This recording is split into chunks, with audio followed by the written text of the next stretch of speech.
We've all had them at some point. Crushes. They start innocent, with a smile across from the room, a kind word, or a shared laugh. That spark of admiration, a little rush of excitement every time you see their name pop up on your phone. It's harmless. Just a part of life. Crushes are supposed to make you feel giddy, not afraid, right? But sometimes admirations take a dark turn. What happens when an innocent crush isn't so innocent anymore? When it becomes an obsession, when someone's affection turns into fixation, and they stop seeing you as a person but something they need to have, no matter what the cost. This is where Naria Ashraf's stories begin. A young woman full of dreams and hope, caught in a web of someone who just couldn't take a no for an answer. And in a world where social media makes us feel more connected than ever, it also blurs the lines between admiration and obsession in the most terrifying way. What if the person who admires you isn't who they seem to be? So, let's dive deep into this tragic tale and uncover how something so seemingly innocent turned deadly. Hello there, people of the internet. I'm your host, Mint, and if you like what you see here, make sure to leave a like and subscribe as we'll be covering more case studies in the upcoming future. I have a certain goal that I really want to achieve by the end of this year, and it's not going to be possible without the help of you guys. So, make sure to leave a like and subscribe. Without further ado, let's dive into today's case.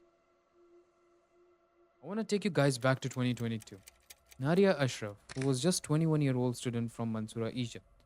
She was young, vibrant, and passionate about life. She had dreams just like you and me. She wanted to be an influencer, to make a mark on the world.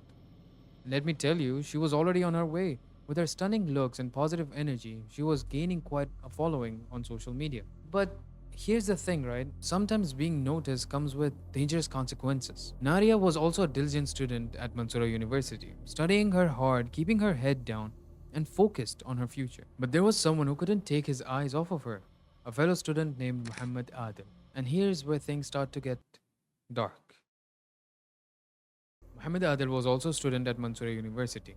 He had developed a dangerous obsession with Naria. At first, it might have seemed innocent. Maybe he admired her from afar, daydreaming about being with her. But soon, those daydreams turned dark. Something far more sinister. Muhammad would send messages to Naria. At first, it was just casual compliments, maybe a little flirtation. But Naria wasn't interested. She wasn't looking for a relationship with him. And she made that very clear. Now, here's where most people would just move on, right? Not Muhammad. Rejection wasn't something he could handle.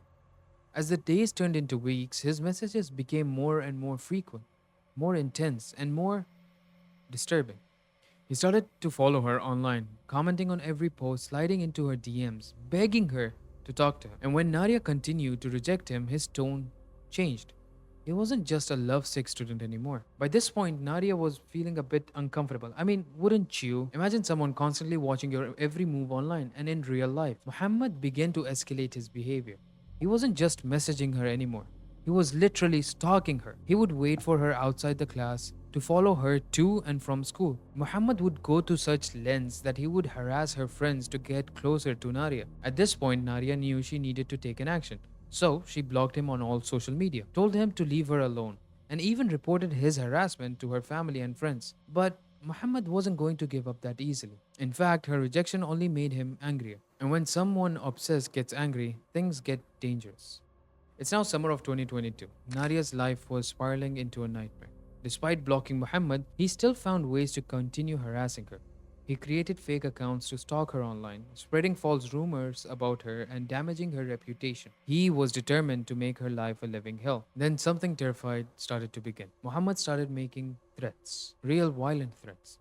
He told Naria that if he couldn't have her, no one could, that he would rather see her dead than watch her live without him. I mean, can you imagine what Naria must be feeling in those days when she was constantly getting those text messages?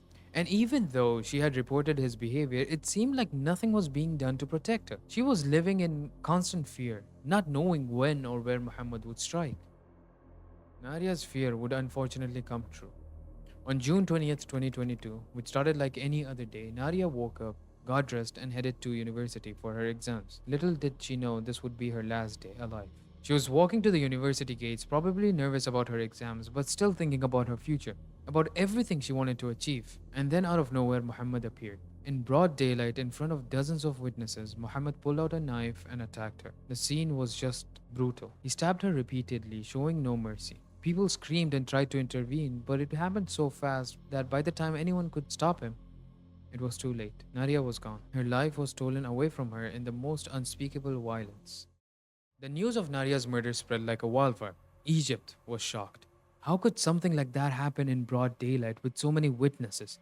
How could someone be so consumed by obsession and hatred that they would take an innocent life like that? Muhammad Adil was immediately arrested at the scene. He didn't even try to run.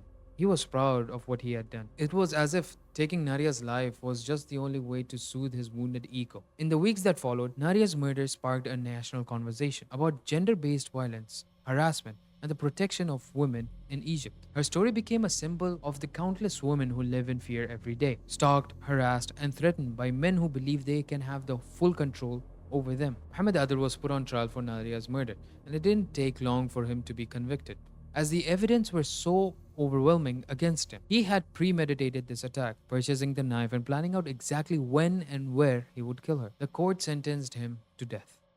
But here's the thing.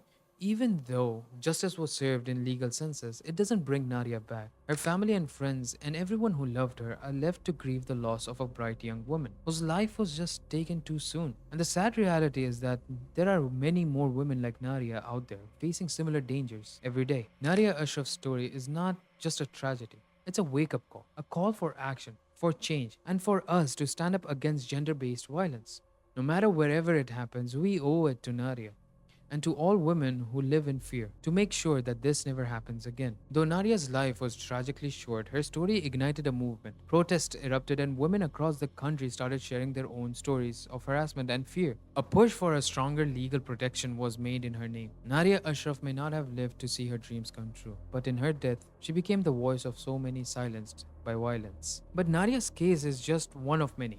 What can we do as a society to protect women like her? And how can we prevent another senseless act like this from happening again? I really do want to know. I've been your host, Mint, and if I said anything offensive during the video, I apologize. And with that, stay safe, take care of yourselves, and I'll see you guys in the next one. Bye bye.